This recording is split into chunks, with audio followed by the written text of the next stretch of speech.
Bismillahirrahmanirrahim. Assalamualaikum warahmatullahi wabarakatuh. Selamat pagi, sabahul khair. Salam ceria, salam syukur. Kita bangun dengan penuh kesyukuran kepada Allah Subhanahu Wa Taala atas nikmat kita hidup setelah kita tidur, kita dimatikan sebentar semalam dan hari ini kita bangun dengan penuh kesyukuran. Alhamdulillah dengan nikmat iman dan Islam. Para penonton, dalam apa jua situasi, kita harus letakkan syukur, sabar dan redha. InsyaAllah pagi-pagi ini, insyaAllah seperti biasa, kita bersiaran secara langsung daripada studio TV Al-Hijrah 27 Oktober bersama dengan 24 Rabiul Akhir. Pagi-pagi ini kita nak cerita berkenaan dengan khabar selaju angin. Kalau bukan ini cerita bukan angin yang sepoi-sepoi ni tahu, ni siung angin. Berdesuk angin. Selaju khabar. Kita akan bersama dengan seperti biasa bersama dengan Al-Fadhil Ustaz Muhammad Azli Abdullah, pengurusi Musalla Ar-Radha. Assalamualaikum Ustaz. Assalamualaikum. Dan juga kita punya selebriti. Kita bersama dengan Kak Liza Abdullah. Assalamualaikum Kak Liza. Kak Liza amatlah berbesar hati Kak Liza berpagi-pagian bersama kami. Bukan senang tau Kak Liza. Nak datang ni kita bersiaran. Oh, agaknya sebelum subuh Kak Liza. Yes, rezeki nak berjumpa dengan si cantik manis. Allahu Akbar. Adik saya Ustaz ni. Kalau macam tu persilakan Kak Liza dengan Ustaz je lah. Allahu Akbar. Okey, insyaAllah. Jadi para penonton, kalau kita tengok berkenaan dengan tutur kata, bila cakap berkenaan dengan khabar selaju angin, setiap tutur kata kita ni ada pertimbangannya, ada perkiraannya Ustaz, ada pertimbangan dosa dan pahala. Dan sebenarnya benda-benda tu kalau kita dengar, kita nak sampaikan tu, kita kena fikir dulu. Apakah benar, apakah patut, apakah perlu, supaya kita tidak dipertanggungjawabkan di akhirat kelak nanti. Jadi apa pandangan Ustaz berkenaan dengan laju benar lah nak berceritanya. Bismillahirrahmanirrahim. Assalamualaikum warahmatullahi taala wabarakatuh. Alhamdulillah wassalatu wassalamu ala Rasulillah wa ala alihi wa sahbihi wa man tabi'ahu wa nasarahu wa man wala. Terima kasih Amy, terima kasih Kak Liza menemani kita pada pagi ini. Alhamdulillah.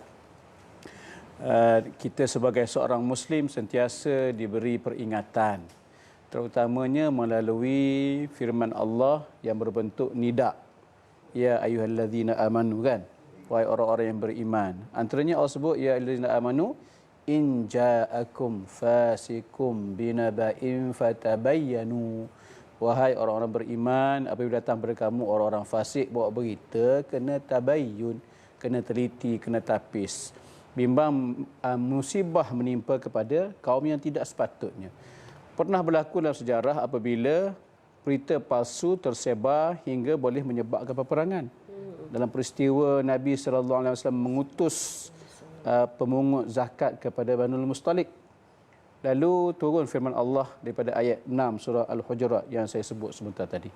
Ayat ini, kata Imam Ibn Katsir, mengajar kita tentang pentingnya kita jangan mengikut perangai orang-orang fasik ni. Orang fasik ni dia memang suka buat berita palsu. Jadi kita jangan tiru. Sebab orang Islam ini sentiasa menjaga tata susilanya sebagai seorang mukmin, sebagai seorang muslim. Dia tak cakap sembrono. Dia tidak menyebarkan berita palsu. Bahkan berita sahih pun belum tentu dia nak sebar lagi, kerana ada berita yang sahih tak perlu disebarkan. Semua nak sebar. Lebih-lebih lagi hari ini zaman mulut letak pada keyboard. Aduh. Mulut kita letak kat situ, kan. Jadi tak perlu kita bercakap apa-apa, hanya petik saja di keyboard handphone kita, lalu terjadilah fitnah, tersebarlah berita palsu dan sebagainya.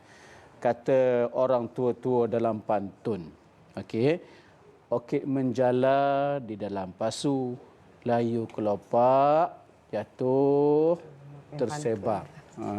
Berita tular, berita palsu, sahihnya tidak pantas tersebar. Hari ini macam itulah. Allah memang pantun-pantun. Jangan pantun.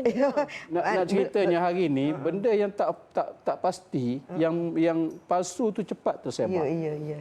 Dan kita sebenarnya bukan sekadar yang palsu kita nak sebar, yang sahih pun ada kalanya kita kena hold daripada kita sebarkan, kerana bimbang yang berita benar pun kadang-kadang boleh memberi, kita kata implikasi, kesan, impak kepada kelompok-kelompok tertentu. Itu sajalah intro saya. Nanti Kak Liza sambunglah. Tapi ada pantun-pantun ni ya. Tak diri dia kalau pantun tak diri. Kak Liza tak ada. Nanti kucing berlari boleh lah. Okey, jadi Kak Liza sendiri kan sebagai seorang artis sebenarnya setiap kehidupan ni disorot. Kadang-kadang ada berita yang berita palsu tu kita dah tahu dah palsu tersebar. Ini cerita betul.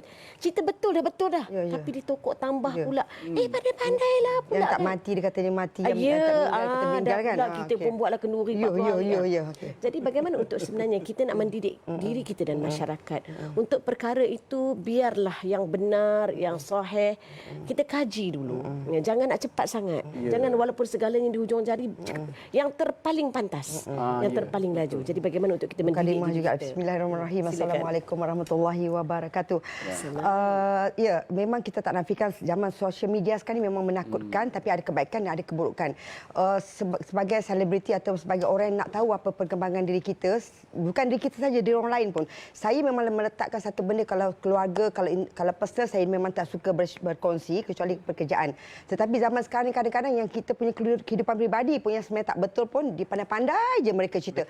Ya, itu betul. Memang kita kita kena terima hakikat. Tapi saya selalu berpegang pada kalau benda tu kita tak buat, memang bukan terjadi dalam hidup kita, saya tak pernah takut pun. Tapi sekarang yang menakutkan saya ni, macam saya cakap Ustaz tadi, yang Ustaz bincangkan tadi, memang kita selalu perkataan yang tak pasti jangan kongsi. Memang selalu orang gunakan. Tapi saya memang mengambil pendekatan mana pun saya pergi, saya akan kata pasti pun jangan kongsi. Macam kita cakap lah, contohlah pastilah memang keluarga tu ada bermasalah, bercerai berat atau apa saja. Memang tu pasti. Tapi kenapa hak kita untuk berkongsi dengan orang lain? Benda itu kan akan menambahkan keburukan. Jadi kita ambil pendekatan, kalau benda tak ada kaitan kita, yang tidak berdatangkan manfaat, jangan kongsi. Gunakan sosial media tu sebaik mungkin. Macam kakak, alhamdulillah, walaupun tak pandai, bukanlah pandai sangat pun sosial media ni, tetapi disebabkan zaman sekarang kita kena buat, tapi saya pasti, insya-Allah, pastikan bahawa benda-benda tu adalah benda yang tiada kaitan dengan kehidupan peribadi, kehidupan orang lain, hanya kerjaya saya yang saya sharekan. Benda dengar macam masa saya pendek nak cakap banyak kan. Kalau Kak Liza nampak benda tu tak betul kan, patut orang yang pula komen-komen. Kak Liza akan terus itulah, saya ni mengambil pendekatan kalau kadang-kadang isu yang berbangkit tu macam terlalu melampau-lampau sangatlah dia punya komen tu, kita lebih baik diam, bertindak. Sebab kalau kita menjawab, diorang akan panggil netizen ni kan, dia ada grup-grup dia akan panggil. Jadi kita jangan mengundang ataupun kita jangan bagi peluang untuk netizen bercakap tentang apa saja isu yang kita kongsikan.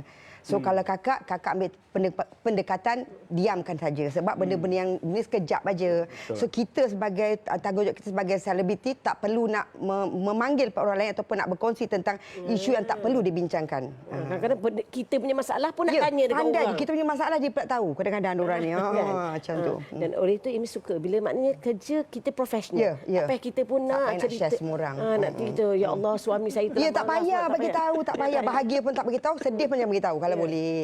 Kita simpanlah dengan mengadu je pada Allahu Akbar. Sukalah ada kakak hari ni cakap sikit je kakak cakap. Ya, memang lepas nak ambil tempat you Dia backup Amy. Allahu Akbar. Kata pening kepala tapi nampak macam tak pening. Okey, jadi insya-Allah kita nak sambung lagi perbincangan kita berkenaan khabar selaju angin. Kita nak berehat sikit tapi Amy nak membeli pantun Ustaz. Pergi berkelah di Teluk Senangin, nampak pohon bergugur, bunga bergugur lalu tersebar. Khabar selaju angin, biarkan ia sahih dan benar. Masya Allah. Okey, kita berehat seketika. Nanti mereka lagi pantun kembali selepas ini.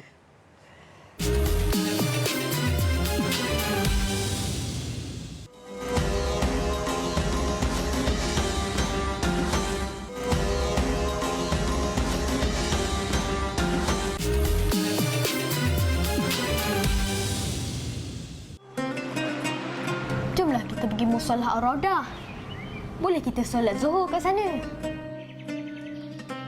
Assalamualaikum Ustaz. Waalaikumsalam. Apa khabar? Alhamdulillah sihat. Cantik sungguh masjid ni. Dah terbina ya. Alhamdulillah, semua sumbangan orang ramai.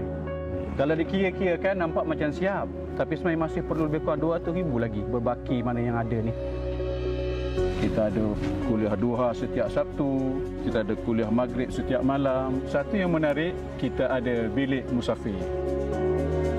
Siapa membina kerana Allah akan sebuah masjid, mana lillahi ta'ala dibina masjid. Walaupun kecil itu sekecil sarang burung, Allah dah bina untuknya mahligai dalam syurga. Ayah. Boleh tak Mak nak pergi kelas ngaji kat sini? Mestilah boleh, Mak. Ini kan musolah Raudah. Kalau macam tu, Mak pergi dulu ya.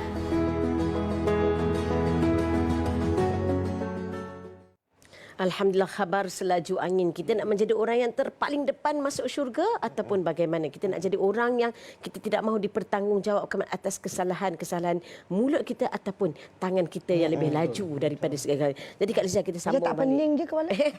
Bila jumpa Kak Liza terus hilang pening tu. Jadi kita sambung balik. Barangkali mungkin Kak Liza ada pesanan kepada diri saya sendiri pun, diri kita dan kepada orang lain supaya kita berhati-hati. Ada orang sampaikan khabar, kita berhati-hati. Kita nak hadap. Pandai Kak Liza, tabayun. Kita nak dengar berita tu dan apa perlu kita sebarkan kepada orang ataupun kita keep it. Atau kalau kita nak tahu, tanya kepada orangnya, bukan kepada jirannya.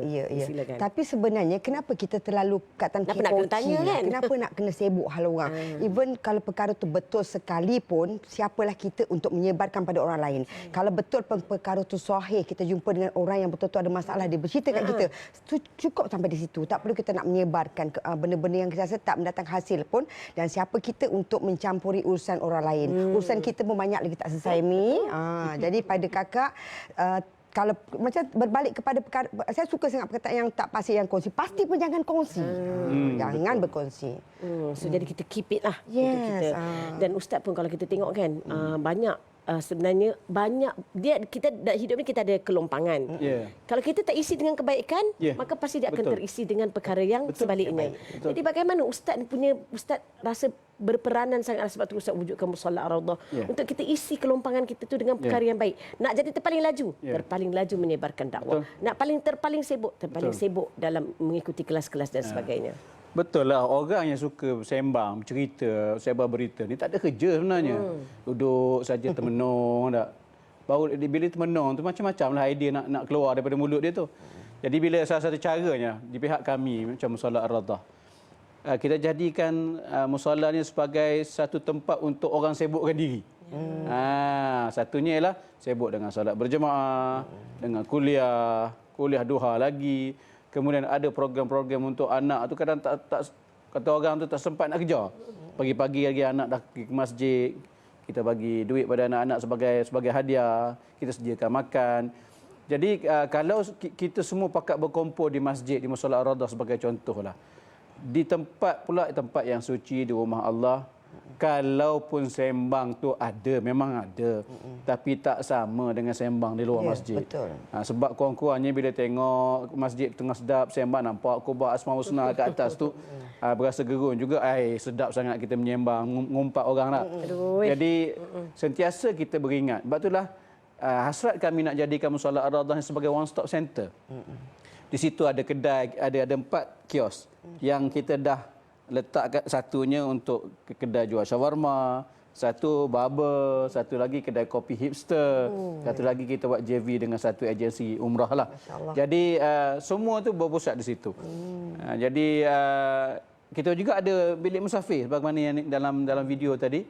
Bilik musafir ni tujuannya kalau ada orang musafir, Kak Liza datang daripada KL ke Kuantan, tak ada tempat nak tidur, nak menumpang. Kita sediakan bilik ala-ala hotel. Walaupun tidak semua. Saya pergi akan ramai-ramai. Boleh, tak ada hal. Kalau lagi ramai, kita sewa lagi bagus, kita sewa homestay terus. InsyaAllah. So itulah dia sebenarnya setiap daripada kita ni berperanan untuk kita menyebarkan dakwah dalam posisi masing-masing. Betul. Dan Kak Liza, bila cerita berkenaan dengan khabar angin, khabar selaju angin ni kan. Ini bukan khabar angin, mungkin khabar selaju angin. Selaju angin. Jadi bagaimana untuk sekarang ni dunia semua hanya di hujung jari. Bagaimana kita nak kawal diri kita? Kadang-kadang benda ni mengkucar-kacirkan kehidupan tau. Mungkin ada suami isteri buat bergaduh lah kan dan sebagainya. Jadi bagaimana kita ni kalau boleh kita nak hidup kita ni tenang, aman, tanpa dengan khabar-khabar yang barangkali mungkin sahih, barangkali mungkin tak sahih. Bagaimana untuk kita nak menjaga diri kita? Okey, untuk saya lah, memang kita tak nafikan telefon kat tangan kita, sosial media semua ada, kerana dia lalu je kat depan kita. Macam Ustaz cakap lah, kalau saya rasa benda tu walau betul sekalipun, apa yang lalu saya akan biarkan dia berlalu. Yes, tak perlu nak ambil tahu, tak payah meninggalkan kepala kita. Memang kadang-kadang yang terjadi tu adalah sahabat-sahabat kita, orang sekeliling kita yang kita kenal. Kita pun, tapi kalau boleh jangan komen apa-apa, jangan nak meletakkan tangan di jari. Walaupun benda tu kita rasa kita betul, tapi jangan sekali-kali share di ruangan komen itu. Kalau betul kita rasa benda perlu kita tahu, memang contohlah benda tu ada kaitan dengan kehidupan keluarga kita, kawan-kawan kita, apa salahnya kita telefon berjumpa dengan mereka, bertanya soalan tu. Kalau benda tu betul pun dah, that's it. Tak perlu lagi nak menyebarkan keburukan itu. Ada tak yang berlaku kepada Kak Liza, pengalaman sendiri yang satu khabar yang cerita pasal Kak Liza, benda tu tak betul pun, ya Allah, apa perasaan? Ami nak cakap ni program ni pendek sangat. Kalau panjang kakak nak cerita pada zaman muda, benda dah berlaku dah. Tinggal lagi zaman kita muda, sosial media tu tak begitu meluaskan. Soal peribadi kita yang kita kata, diorang lebih tahu pada kita. Banyaklah kejadian-kejadian pasal anak, pasal bukan suami ke. Jadi saya rasa macam, korang lebih pandai pada kakak. Tinggal lagi kakak ni selalu ambil pendekatan, tak ambil peduli pun. Tapi kadang-kadang kita takut benda tu terdengar pada anak-anak kita. Itu yang saya selalu nak avoidkan. Jadi untuk ketika itu kakak selalu beranggapan bahawa bila kita ni terlalu terdedah dengan sosial media, orang nak tahu kehidupan kita, kita tak boleh mengelakkan perkara tu. Tapi kita sendiri jangan bagi ruang untuk orang masuk dalam kehidupan kita dan tak perlu nak berkongsi kebaikan ke, kesedihan ke, ada masalah, apa masalah pun tak perlu berkongsi di sosial media.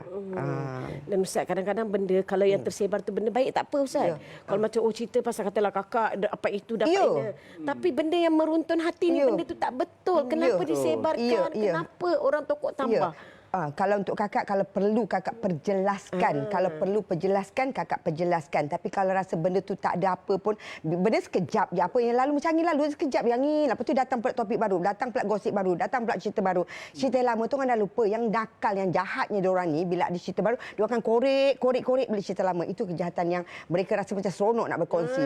Tapi sebagai orang yang rasa tak perlu berkongsi, tak perlu menjawab. Kalau benda tu tidak mendatangkan apa pada kita pun tak perlu jawablah, Amy. Rasanya kita jalan, lepaskan tajuk kita angin lalu. Biar dia berlalu macam tu saja. Ya, Amy setuju sebenarnya dengan Kak Liza kan. Kadang-kadang kita ni sibuk membuatkan sebenarnya kita pun stres. Apa yang kita nak dalam kehidupan kita, Ustaz? Bila kita nak komen dan sebagainya. Amy suka kalau Ustaz dapat perjelaskan, dapat sinambungkan hadis Rasulullah sallallahu alaihi wasallam yang bermaksud Muslim adalah saudara bagi Muslim yang lain.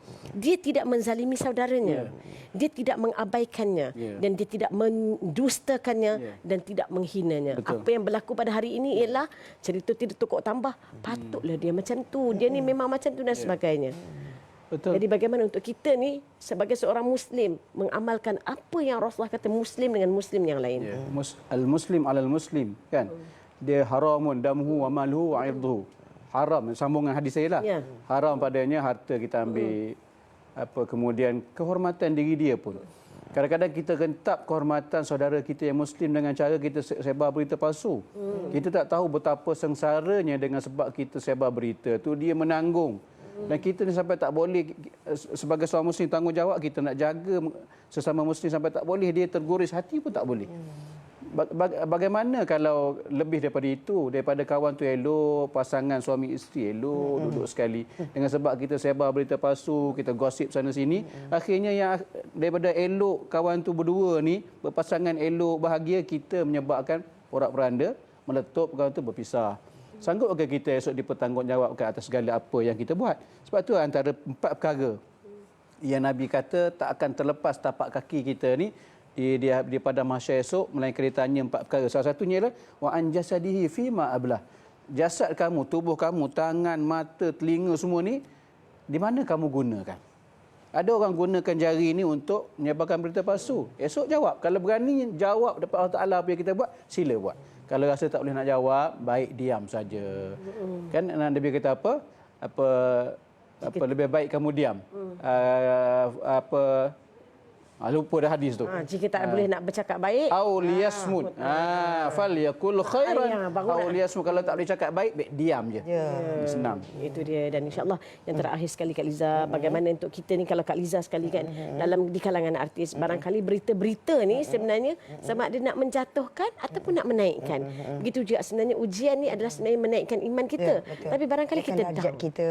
Jadi bagaimana untuk kita nak mengawal situasi itu, janganlah kerana mulut kita membinasakan orang. Barangkali insya-Allah berita yang kita sampaikan itu kalau dapat menaikkan orang tak apa. Tetapi takut-takut membinasakan, menjatuhkan, menjahanamkan periuk nasi orang. Betul. Macam bila berbalik kepada apa yang kita nak bercerita, yang kita nak cakap, kita bayangkan perkara itu berlaku pada kita. Adakah perlu kita nak bercakap, adakah perlu kita nak kongsikan? Jadi kita kena balik pada diri kita. So kalau benda tu akan kita fikir balik, bila kita dah keluar berita tu, walaupun zahir kita rasa akan, macam Ustaz katalah, benda tu akan mendatang keburukan, lebih baik kita jangan kongsi apa apa. Sebab tu platform untuk social media tu kita kena pandai gunakan. Kita nak kontrol budak-budak sekarang memang agak sukar, tapi kita sebagai keluarga, ketua keluarga contohnya, kita kena bagi tahu diorang apa yang perlu, apa yang tidak perlu. Walaupun kadang-kadang di luar pada jangkaan kita rasa benda tu berlaku juga. Tapi untuk saya, kalau boleh saya kontrol. Macam saya bagi tahu tu lah, perkara yang terasa tak perlu ambil tahu, tak perlu baca, tak perlu ambil tahu. Dan betul, setuju Kak Liza, dan barangkali mungkin tarbiyah kita di rumah Ustaz. Maknanya macam mana kita mendidik generasi itu supaya apa yang betul, apa yang tidak betul, maka itulah. Dan kalau kita nampak anak kita telefon, tak boleh tulis macam tu, jangan tulis macam tu. Dan kita pun mengajar diri kita untuk tidak berbuat sebegitu. Jadi Ustaz, sebagai pengurusi Musalla Ar-Rawdah, apa antara aktiviti terbaru dan apa lagi yang kita perlukan untuk kita membantu menyelesaikan, menyiapkan, mencahayakan Musalla Ar-Rawdah? Alhamdulillah, di kerja-kerja akhir di musalla ni kita kata sampai dah di penghujung garisan lah. Cuma kita nak turap jalan 40,000 kita perlukan, kemudian kita nak bilik pengurusan jenazah kita nak selesaikan juga 25,000 dan baki kerja-kerja elektrikal ada lebih kurang dalam 20,000 lagi. Semua itu lebih kurang anggaran 200,000 semua yang perlu disiapkan dalam masa yang terdekat. Kita nak siap juga kalau boleh dalam bulan 11 ni kita nak fokus kepada pembinaan Ma'had Ar-Rawdah pula pada tahun depan. Dan Ma'had Ar-Rawdah pun baru semalam kita bermesyuarat nanti AJK baru pertubuhan untuk membina madrasah ataupun Ma'had Ar-Rawdah yang berkonsepkan STT, Sains, Tahfiz dan juga Turas. Dan juga kita disediakan di tempat yang sama rumah untuk warga MAS lah, 18 buah bilik untuk mereka nak menumpang, nak belajar di situ. Cuma kosting dia yang ni jauh lebih besar daripada masjid. Musalla Ar-Rawdah kita dah habis lebih kurang 8.5 juta untuk bangunan tu. Dan kita jangkakan untuk Ma'had Ar-Rawdah ni 20 hingga 30 juta ringgit. Kadang-kadang tu memikirkan kos yang begitu besar ni termenung juga, tapi saya percaya ramai yang suka nak ada saham dalam pembinaan Ma'had pula. Kalau dulu masjid mereka berebut, Ma'had pun saya rasa tak kurang juga. Kena pula ada tempat di situ, ada hafazan Al-Quran, ada pengajian turas, kitab-kitab kuning kita kata. Dan juga tentu sekali kita tidak meninggalkan pendidikan arus berdana, ada SPM. Ya, alhamdulillah. Itu dia, insya-Allah. Dan sebenarnya kalau bila para penonton, bila kita tengok jalan tu, kita nak menuju ke masjid. Jalan betul. itu tidak pahala tu. Masya-Allah. Jalan nak menuju ke Musalla Ar-Rawdah belum diturap. Maka sebenarnya inilah antara peluang kita. Kita ambil peluang ni. Ustaz kata jalan, Ustaz nak turap jalan menuju ke Musalla Ar-Rawdah. Kita sumbang, para penonton kita sumbang, moga jalan yang turap itu adalah menjadi jalan yang mudah untuk kita melangkah ke syurga. Allahu Akbar. Para penonton, mudahkan jalan para pengunjung, para jemaah ke musalla. Allah mudahkan jalan kita ke syurga. Para penonton, kita cahayakan Musalla Ar-Rawdah dengan sumbangan membayar elektrik dan sebagainya. Allah cahayakan kehidupan kita dunia akhirat, insya-Allah. Terima kasih banyak kepada Al-Fadhil Ustaz Azli Abdullah, Al-Hafiz pengurusi Musalla Ar-Rawdah, dan juga kekandanya Kak Liza Abdullah, sebab sama kan nama adik-beradik ni. InsyaAllah. Kak Liza, terima kasih banyak bersama dengan kami pagi-pagi ni Kak Liza. Bukan senang pagi-pagi tau. Betul. InsyaAllah, dan juga kepada anda para penonton, InsyaAllah kita nak berehat seketika kembali selepas ini.